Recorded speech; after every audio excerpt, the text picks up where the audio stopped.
राधे राधे। कैसे हैं आप सब? आज हमारी साइंस की दूसरी क्लास है। कल हमने विद्युत चैप्टर शुरू किया था और आज हमारा विद्युत चैप्टर खत्म हो जाएगा। आपका कमेंट आया था कि भैया कितने दिन चलेंगी क्लासें साइंस की। तो साइंस में आपकी 15 से 16 दिन में खत्म करा दूंगा टोटल। 5 दिन हमारी फिजिक्स चलेगी, 5 दिन हमारे केमिस्ट्री में लगेंगे, 6 दिन के आसपास हमें बायोलॉजी में लगेंगे। जो भी कंटेंट मैं आपको यहाँ कराऊं वो कंटेंट ये मान लो कि एग्जाम में ऐसा का ऐसा ही आएगा। जिन लोगों ने यूपी पुलिस का एग्जाम दिया हो मुझसे पढ़ के, उन्होंने वो चीज देख भी ली होगी। जितने भी लोगों ने एग्जाम दिया था क्लासें अच्छे से करी थी, सबका स्कोर जीएस में 27 से 28 क्वेश्चन का था 38 में से। और 27 28 अच्छा नहीं कर पाया था यूपी पुलिस के एग्जाम में। बहुत लोगों के नंबर भी आए हैं जिन्होंने कमेंट किया है कि हमारा नंबर आया है। तो इसलिए जो भी चीज लिखी जा रही है वो बहुत सफिशियंट है। और कुछ एग्जाम निकालने के बाद ही मैंने वो चीजें एकदम सिक्वेंसेस वे में आपके लिए तैयार करके बनाई है। ठीक है। दूसरी बात रहेगी बोर्ड की। तो बोर्ड यहाँ मैं नहीं ले पाऊंगा दिल्ली में, क्योंकि यहाँ मैं बोर्ड लाऊंगा फिर लगाऊंगा, क्योंकि पूरे कमरे में टाइल्स लगी हुई है और यहाँ करीब यहाँ मुझे वो बोर्ड टांगना पड़ेगा ऊपर। तो इसलिए आपको इसी पे पढ़ना पड़ेगा। जिसे अच्छा लग रहा है वो पढ़ो, जिसे अच्छा नहीं लग रहा वो बिल्कुल मत पढ़ो। अगर नौकरी लेनी है तो जरूर पढ़ना पड़ेगा, ये इस बात की गारंटी है। अब दूसरी बात, अगर क्वालिटी अच्छी नहीं आ रही है तो 720 पे क्वालिटी पे करके आप वीडियो देखो, अच्छा खासा दिखेगा। क्योंकि मैं वीडियो डालने से पहले वो चीज़ देख लेता हूँ कि साफ आई है या नहीं आई है। और मैं अपना बहुत कीमती टाइम आपके लिए निकाल रहा हूँ, बस ये मान के चलो। क्योंकि 1 से 1.5 घंटा मेरा खराब होता है क्लास बनाने में। दूसरी बात कि बहुत से लोग ये सोच रहे होंगे कि यार पता नहीं कैसे केवल पढ़ाने के उससे और वो। तो ऐसा कुछ नहीं, केवल आपकी हेल्प के लिए ये चीज़ें करी जा रही है। बाकी ना तो मुझे पढ़ाने का ही कोई शौक है और ना ही मैं यूट्यूब से पैसे कमाने के चक्कर में। मेरा चैनल मोनेटाइज था, 4 महीने मैंने कोई क्लास ही नहीं डाली चैनल पे, क्योंकि मुझे ये नहीं था कि मुझे कमाई करनी है यूट्यूब से। मेरा ये है कि जो मेरा लक्ष्य है ना बस मुझे वो पाना है। मेरा उद्देश्य है कि मुझे सीजीएल में जाना है, तो मैं उसके लिए पूरी कोशिश कर रहा हूँ। सीजीएल का ही एग्जाम मैं देता हूँ। इसलिए अपना जो भी चीजें कराई जा रही है वो अच्छे से आप लोग करो। ठीक है, जिसे अच्छी लग रही है वो करो, जिसे नहीं लग रही है वो बिल्कुल मत करो। कोई जोर जबरदस्ती किसी के साथ है नहीं। विद्युत विद्युत में कल हमने जहां तक देख लिया था, आज हम उससे आगे देखेंगे। विद्युत हम देखेंगे विद्युत धारा दो प्रकार की होती है। विद्युत धारा के प्रकार। आज हम पूरा थ्योरी का पोर्शन कंप्लीट करेंगे। थ्योरी बहुत इंपॉर्टेंट है। साइंस से क्वेश्चन अगर 2 न्यूमेरिकल बनेंगे तो 3 थ्योरी से बनेंगे। ठीक है, तो आज हम पूरी विद्युत की थ्योरी लेके चलेंगे। तो विद्युत धारा दो प्रकार की होती है, कौन सी? पहली प्रत्यावर्ती धारा, जिसे बोलते हैं अल्टरनेटिव करंट। Alternative current. दूसरी होती है दिष्ट धारा। दिष्ट धारा, जिसे बोलते हैं डायरेक्ट करंट। Direct current. तो धारा हमारी कितने प्रकार की हुई? दो प्रकार की, अल्टरनेटिव करंट और डायरेक्ट करंट। अल्टरनेटिव करंट किस हिसाब से चलती है? अल्टरनेटिव करंट चलती है ऐसे, इस टाइप के फ्लो में। मतलब एक बार ऊपर की दिशा में, फिर नीचे, फिर ऊपर, फिर नीचे, फिर ऊपर, फिर नीचे, फिर ऊपर। वो अपनी दिशा बदलती रहती है। कौन सी धारा? प्रत्यावर्ती धारा। और डायरेक्ट धारा, दिष्ट धारा, वो एक ही दिशा में चलती है, डायरेक्ट। तो प्रत्यावर्ती धारा और दिष्ट धारा में क्या अंतर हुआ? प्रत्यावर्ती धारा जो अपनी दिशा को चेंज करती है वो प्रत्यावर्ती धारा, और जो एक ही दिशा में धारा बहती है वो हमारी दिष्ट धारा, डायरेक्ट करंट। और जो हमारे घरों में बिजली आ रही है ना, घरों में जो बिजली आ रही है ट्रांसफार्मर से, ट्रांसफार्मर से जो बिजली आ रही है वो हमारी कौन सी आती है? वो एसी करंट आती है। एसी करंट, ये एग्जाम में क्वेश्चन बहुत आता है कि जो हमारे घरों में जो बिजली पहुंच रही है वो कौन सी करंट है? तो वो एसी करंट है। ठीक है। आगे हम एसी और डीसी का पूरा पढ़ेंगे, कौन सा चीजें एसी धारा जनरेट करता है, कौन डीसी जनरेट करता है, तो वो हम आगे देखेंगे। दो प्रकार की धारा हो गई। ठीक। अब आगे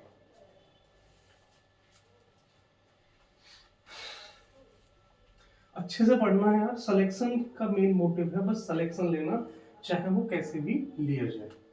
ठीक है। अब दूसरी चीज,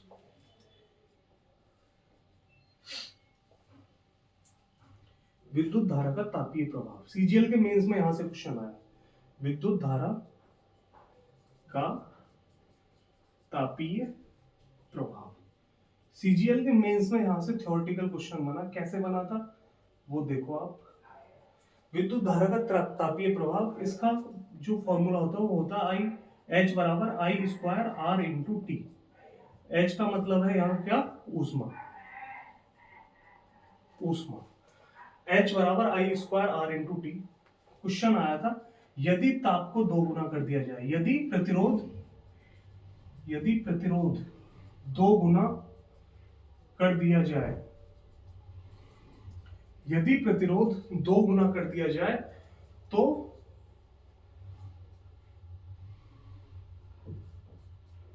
तार जो है उसका ताप कितना हो जाएगा।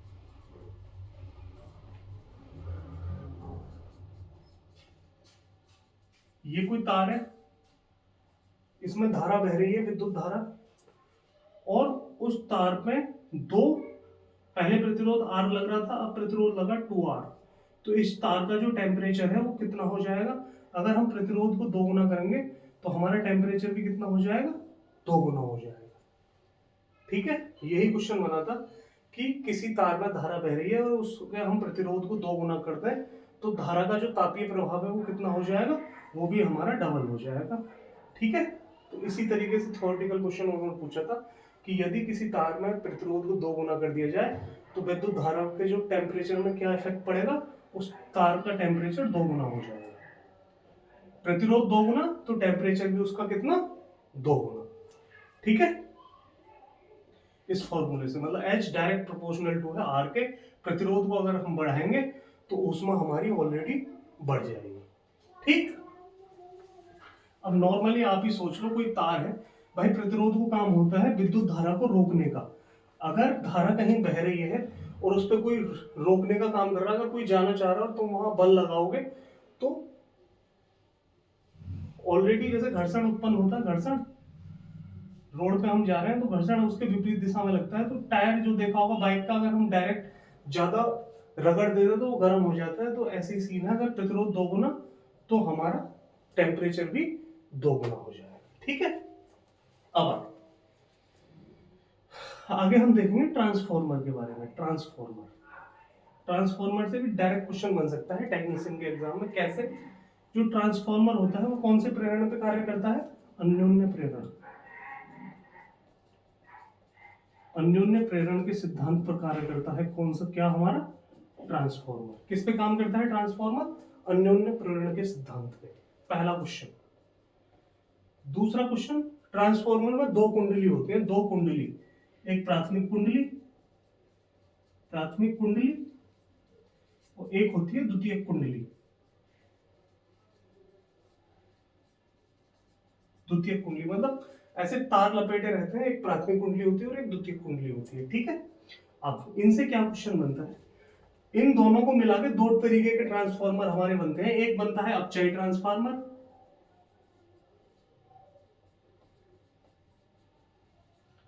एक बनता है उपचयी ट्रांसफार्मर। अपचयी ट्रांसफार्मर और उपचयी ट्रांसफार्मर। अपचयी ट्रांसफार्मर क्या है, जिस ट्रांसफार्मर में जो सेकेंडरी कुंडली होती है, मतलब जो द्वितीयक कुंडली होती है, उसमें फेरों की संख्या प्राथमिक कुंडली से कम हो, वो है हमारा कौन सा, अपचयी ट्रांसफार्मर। जिस ट्रांसफार्मर में द्वितीयक कुंडली में फेरों की संख्या प्राथमिक कुंडली से कम हो, उसे बोलते हैं अपचयी ट्रांसफार्मर। उपचयी ट्रांसफार्मर कौन सा होता है, जिस ट्रांसफार्मर में द्वितीयक कुंडली में फेरों की संख्या प्राथमिक कुंडली से अधिक हो, वो कौन सा है, उपचयी ट्रांसफार्मर। और ये अपचयी ट्रांसफार्मर। अपचयी ट्रांसफार्मर, जिस ट्रांसफार्मर में फेरों, द्वितीयक कुंडली में फेरों की संख्या प्राथमिक कुंडली से कम हो, वो है हमारा अपचयी ट्रांसफार्मर। और उपचयी ट्रांसफार्मर, जिस ट्रांसफार्मर में द्वितीयक कुंडली में फेरों की संख्या प्राथमिक कुंडली से अधिक हो, वो है हमारा उपचयी ट्रांसफार्मर। और जो हमारा मोबाइल फोन का चार्जर होता है ना, चार्जर, वो इसी का उदाहरण है अपचयी ट्रांसफार्मर का। क्यों, जिसमें फेरों की संख्या सेकेंडरी कुंडली में, मतलब जो द्वितीय कुंडली होती है उसमें फेरों की संख्या जिसमें कम है, तो उसमें क्या होता है, धारा ज्यादा निकलती है, धारा ज्यादा निकलती है और वोल्टेज कम होते हैं। इसमें धारा कम निकलती है और वोल्टेज ज्यादा। दोनों में यही अंतर है। डायरेक्ट क्वेश्चन पूछ सकता है कि जो हमारा मोबाइल का चार्जर है वो कौन से ट्रांसफार्मर का उदाहरण है, तो अपचयी ट्रांसफार्मर का। और उपचयी ट्रांसफार्मर क्या है, जिसमें द्वितीय कुंडली में फेरों की संख्या प्राथमिक कुंडली से अधिक हो। अधिक है फेरों की संख्या, वोल्टेज ज्यादा की जरूरत पड़ेगी इसमें और धारा कम निकलेगी। इसमें वोल्टेज कम की जरूरत पड़ेगी और धारा ज्यादा निकलेगी। तो मोबाइल चार्जर किसका उदाहरण है, पहले वाले का, अपचयी ट्रांसफार्मर। ठीक है, दो प्रकार के ट्रांसफार्मर अन्योन्य प्रेरणा पे कार्य करता है। दो कुंडली होती है, एक प्राथमिक और एक द्वितीय कुंडली। जिसमें द्वितीय कुंडली में फेरों की संख्या पहली कुंडली से कम हो वो अपचयी ट्रांसफार्मर, जिसमें द्वितीय कुंडली में फेरों की संख्या पहली कुंडली से ज्यादा हो वो अपचयी ट्रांसफार्मर। ठीक है, अब उपचयी और अपचयी।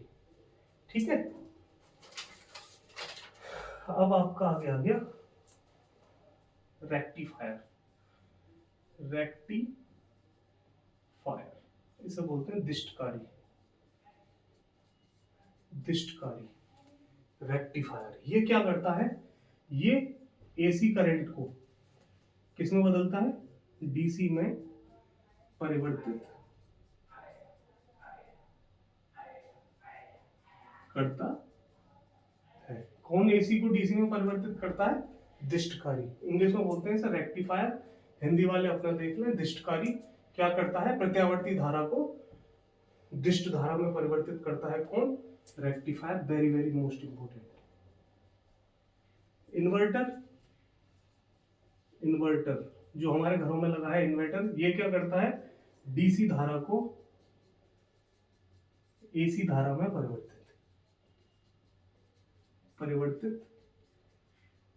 करता है। इन्वर्टर क्या करता है, डीसी धारा को एसी धारा में, ये भी एग्जाम में बहुत आता है। और जो बैटरी होती है, बैटरी कैसी धारा उत्पन्न करती है, डायरेक्ट करंट।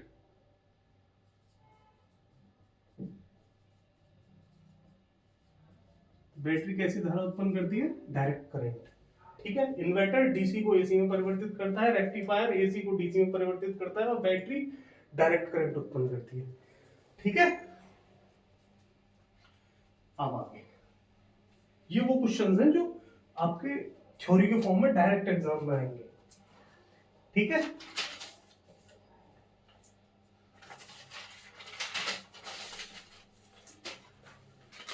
आगे डाल लो अर्धचालक। अर्धचालक, अर्धचालक इन्हें बोलते हैं सेमी कंडक्टर। Semi conductor. एक भाई का मैसेज आया था कि इंग्लिश में लिखा करो जिससे समझ में आए, वो इंग्लिश मीडियम का होगा, तो इस वजह से मैं इंग्लिश भी यूज कर रहा हूँ आज। अर्धचालक, सेमी कंडक्टर। अर्धचालक क्या क्या है, जर्मेनियम, ये हमारा अर्धचालक है। सिलिकॉन, ये भी हमारा अर्धचालक है। ट्रांजिस्टर, ये हमारे अर्धचालक के उदाहरण है जो डायरेक्ट एग्जाम में पूछे जाते हैं कि निम्नलिखित में से कौन सा अर्धचालक है, जर्मेनियम, सिलिकॉन, ट्रांजिस्टर, ये हमारे अर्धचालक हैं। अर्धचालक फेमस क्यों है इतने, क्यों पूछे जाते हैं, ये वो चीज है जैसे कोई तार है, तार हमारा अर्धचालक का बना है। अर्धचालक, अर्धचालक का मतलब इन धातुओं का बना है, जर्मेनियम का, सिलिकॉन का, इन धातुओं से हमारा कोई तार बना है। तो इसमें क्या होगा, यदि हम तार का ताप बढ़ा देंगे, ताप बढ़ाने पर विद्युत चालकता बढ़ जाती है। विद्युत चालकता बढ़ जाती है, मतलब इन धातुओं से जो भी तार बना होगा, अगर उसमें हम टेम्परेचर बढ़ा देंगे तो विद्युत का चालन बढ़ जाएगा। इसीलिए अर्धचालक हमारे फेमस रहते हैं। और ये डायरेक्ट कॉन्सेप्ट पूछा जाता है कि विद्युत अर्धचालक का कौन सा गुण है, तो ताप बढ़ाने पर अर्धचालक की विद्युत चालकता बढ़ जाती है। ताप बढ़ेगा विद्युत चालकता बढ़ेगी, अर्धचालक। ठीक है, जर्मेनियम, सिलिकॉन और ट्रांजिस्टर हमारे अर्धचालक हैं, और सिलिकॉन से ही बनते हैं हमारे क्या, आईसी चिप। जो हमारी चिप वगैरह बनती है लैपटॉप वैपटॉप की, वो सिलिकॉन से ही बनती है, इंटीग्रेटेड सर्किट जैसा बोलते हैं। ठीक है, तो ये हमारे उदाहरण थे अर्धचालक के। ताप बढ़ा देंगे तो उसकी विद्युत चालकता बढ़ जाती है। ठीक है, अगर अर्धचालक से कोई भी तार वगैरह बना है हमारा, तो ताप बढ़ाने पर विद्युत चालकता बढ़ जाएगी। ठीक है, अब एक होता है अतिचालक। अतिचालक एसएससी ने पूछा है 2023 में सीजीएल में। अतिचालक, अतिचालक क्या है? एसएससी मतलब टीसीएस कराती है एसएससी को, और वही कराएगी एनटीपीसी, वही कराएगी आरपीएफ, वही करा रही है टेक्नीशियन। वो पूछती है अधिकतर फिजिक्स को थ्योरी के फॉर्म में। तो अतिचालक क्या होते हैं? अतिचालक वो पदार्थ जो विद्युत का विरोध नहीं करते। मतलब सिंपल लैंग्वेज में, मतलब ये कोई तार है, ठीक है, इसमें विद्युत धारा बह रही है, तो इसमें जो विद्युत धारा बह रही है उसको रोकने के लिए, जिसमें कोई प्रतिरोध ना लगा हो, इसमें कोई प्रतिरोध ना लगा हो, इसे रोकने के लिए, तो वो है कौन से? अतिचालक। अतिचालक से कोई पदार्थ अगर हमारा बना हुआ है, अतिचालक से हमारा कोई तार अगर बना हुआ है, तो उसमें अगर हम विद्युत धारा प्रवाहित करेंगे तो उसमें प्रतिरोध क्या होता है? शून्य होता है। इसलिए ये कहलाते हैं अतिचालक। कहने का मतलब वो पदार्थ जिनमें विद्युत धारा को रोकने के लिए कोई प्रतिरोध नहीं लगता, नहीं लगता, ये है अतिचालक। ठीक है, अतिचालक से अगर हमारा कोई तार बना है तो उसमें अगर विद्युत धारा हम प्रवाहित करेंगे तो उसे रोकने के लिए कोई प्रतिरोध नहीं लगेगा। जब प्रतिरोध नहीं लगेगा तो विद्युत का जो ह्रास होगा वो क्या होगा? शून्य। ठीक है भाई, बिल्कुल विद्युत का ह्रास होगा ही नहीं। जब प्रतिरोध ही नहीं लग रहा तो विद्युत का ह्रास होगा ही नहीं, तो वो क्या होगा? शून्य होगा। यही हमारे अतिचालक है कि वो पदार्थ जिनमें विद्युत धारा अगर बहाई जाए तो कोई प्रतिरोध नहीं लगता या प्रतिरोध शून्य होता है, तो वो है हमारे अतिचालक। यही थ्योरी आएगी डायरेक्ट। अतिचालक हैं जिनमें प्रतिरोध शून्य हो। ठीक है, अब आगे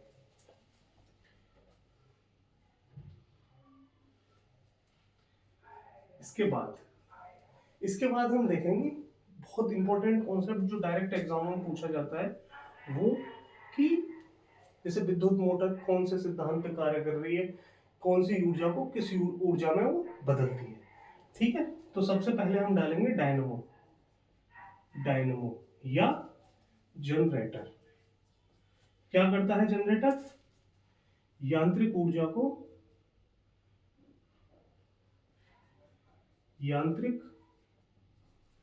ऊर्जा को विद्युत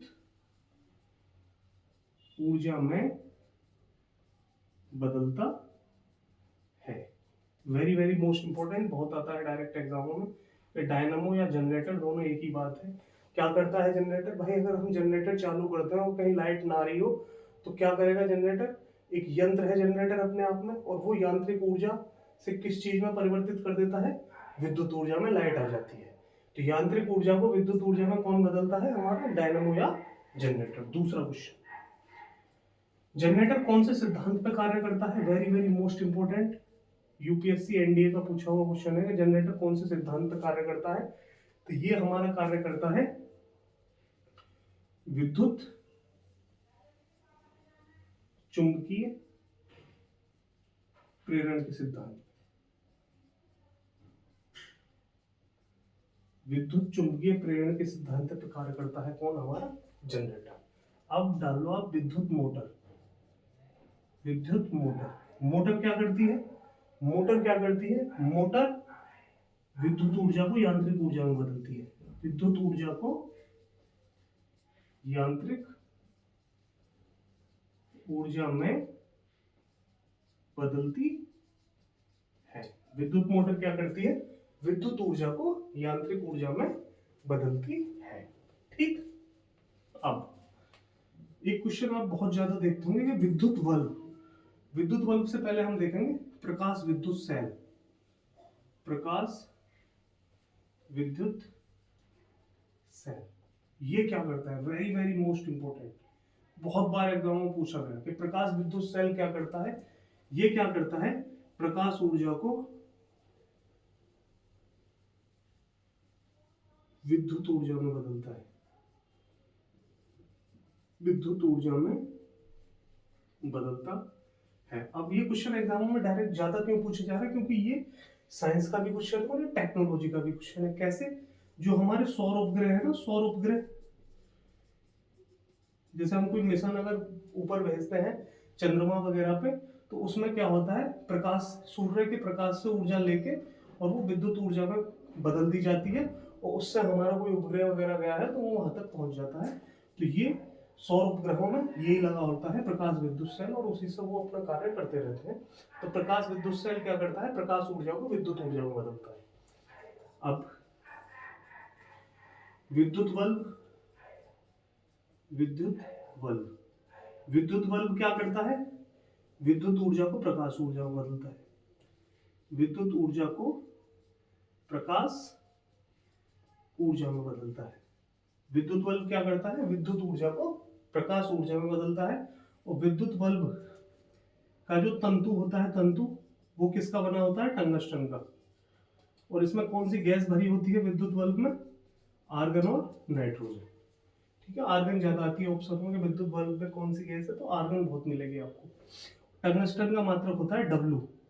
डब्ल्यू से डिनोट करते हैं केमिस्ट्री में टंगस्टन को, और ये यूपीएससी में पूछा गया है कि टंगस्टन को किससे डिनोट करते हैं? डब्ल्यू से। एनडीए में 2015 में पूछा गया था ये। ठीक है, टंगस्टन को डब्ल्यू साइन से डिनोट करते हैं केमिस्ट्री में। ठीक, विद्युत बल्ब के बारे में हो गया। और ये जो तंतु होता है ना, तंतु, जो बल्ब का तंतु होता है, इसका उच्च गलनांक होता है, उच्च गलनांक और उच्च प्रतिरोध होता है। उच्च प्रतिरोध, उच्च प्रतिरोध।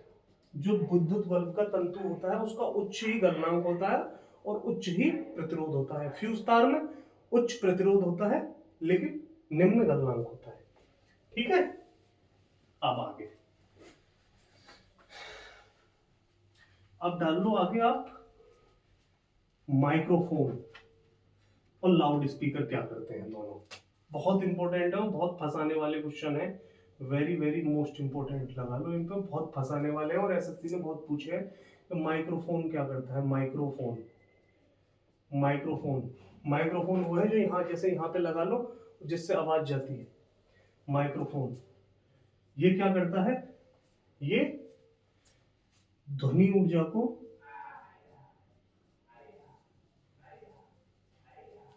विद्युत ऊर्जा में बदलता है। विद्युत ऊर्जा में बदलता है। क्या माइक्रोफोन क्या करता है? जैसे अगर मेरे यहाँ माइक लगा होता तो मैं बोलता, मेरी ध्वनि उसके अंदर जाती और वहां से फोन में जाती और वीडियो पे आ जाती। तो विद्युत ध्वनि ऊर्जा किस में बदल गई? विद्युत ऊर्जा में। माइक्रोफोन का काम है ध्वनि ऊर्जा को विद्युत ऊर्जा में बदल देना। और loud speaker, loud speaker, loud speaker बिजली से चलता है। तो ये विद्युत ऊर्जा को, लाउड स्पीकर चालू कर देंगे तो हम ध्वनि सुनाई देगी। तो ये क्या करता है? विद्युत ऊर्जा को ध्वनि ऊर्जा में बदलता है।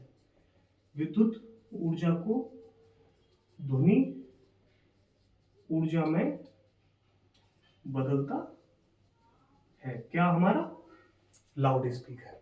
ठीक है, ये वो क्वेश्चन है जिन्हें हम हमेशा रटते हैं लेकिन इन्हें समझने की जरूरत है। भाई माइक्रोफोन, माइक्रोफोन मतलब माइक, हम बोल रहे हैं, हमारी आवाज माइक में जा रही है, माइक से हमारी आवाज फोन तक गई, फोन में वीडियो पे चलती रही और जब आप देखोगे तो आपको आवाज सुनाई देगी।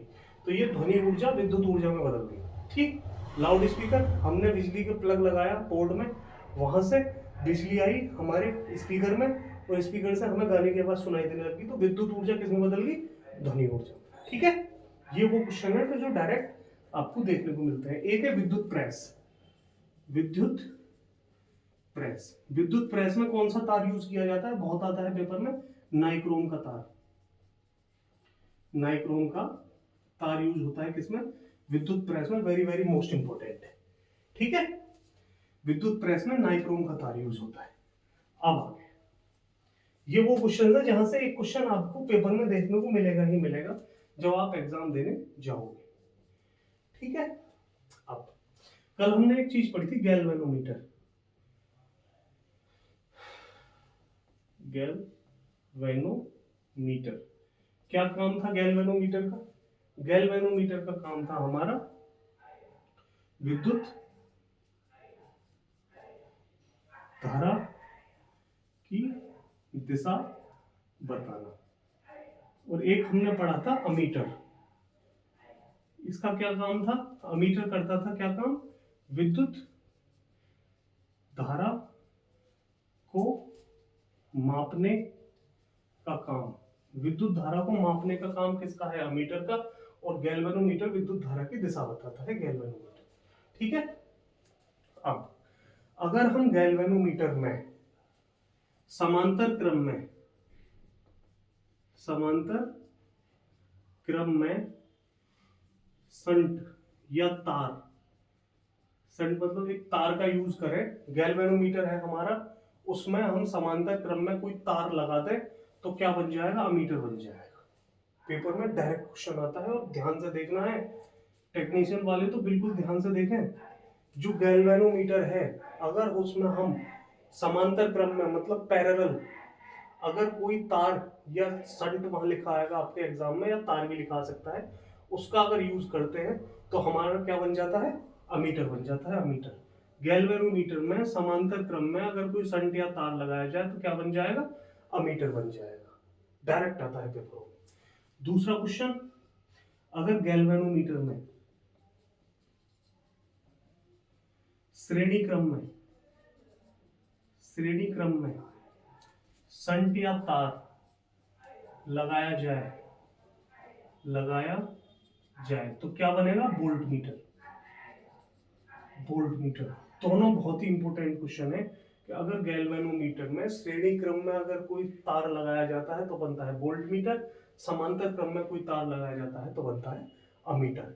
अब आप फोन में अमीटर और वोल्टमीटर दोनों चीजें लिख देना गूगल पे, और इन दोनों की फोटो देख लेना और ये देखना कि दोनों में कितने कितने प्रतिरोध यूज हो रहे हैं, क्योंकि डायरेक्ट एग्जामों में ये भी पूछ लेते हैं। मैं यहाँ इनकी तस्वीर तो बना नहीं सकता, आप उसे देख लेना गूगल पे जाके, अमीटर को देख लेना और वोल्टमीटर को देख लेना, किस तरीके का इनका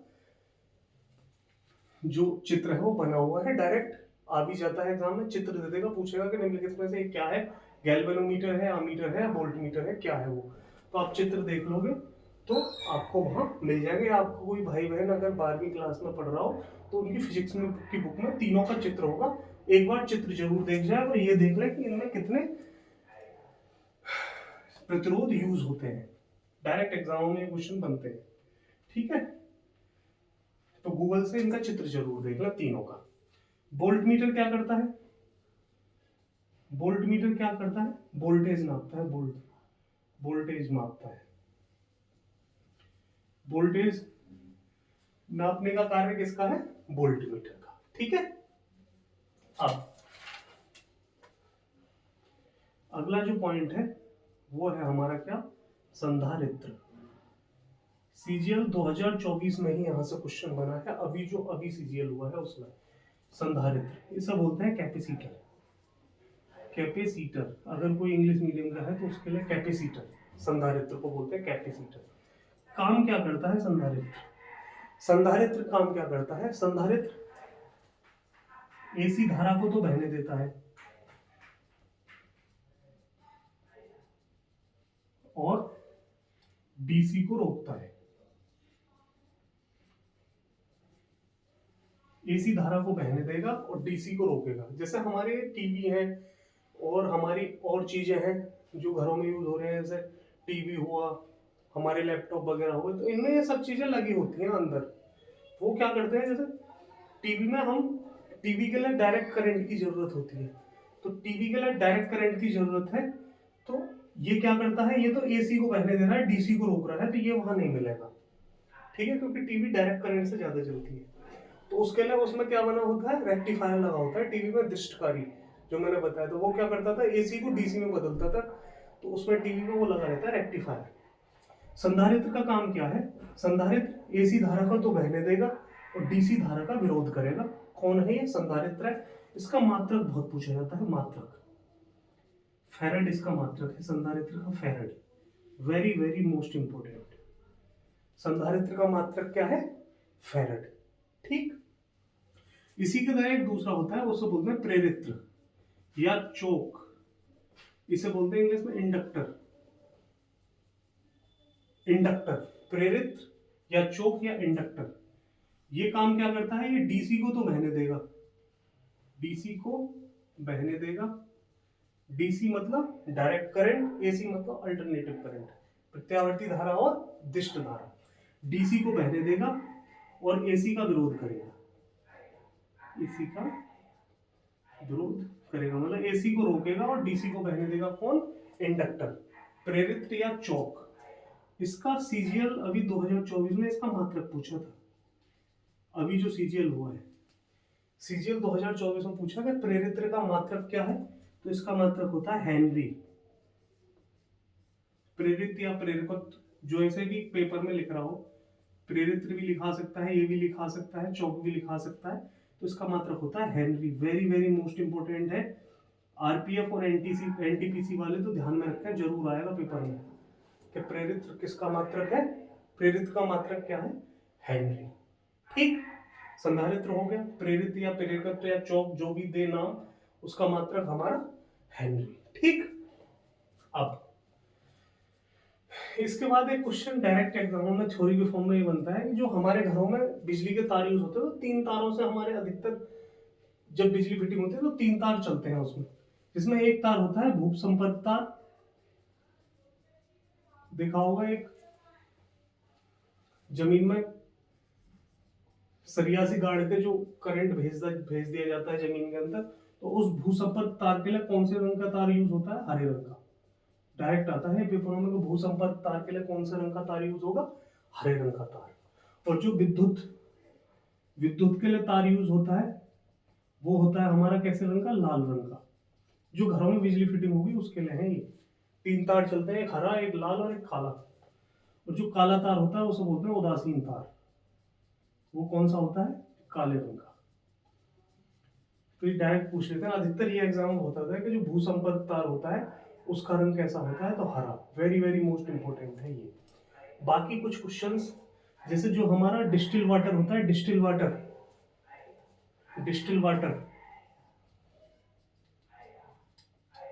वाटर या उदासी, वो आसुत जल बोलते हैं, इसे हिंदी में आसुत जल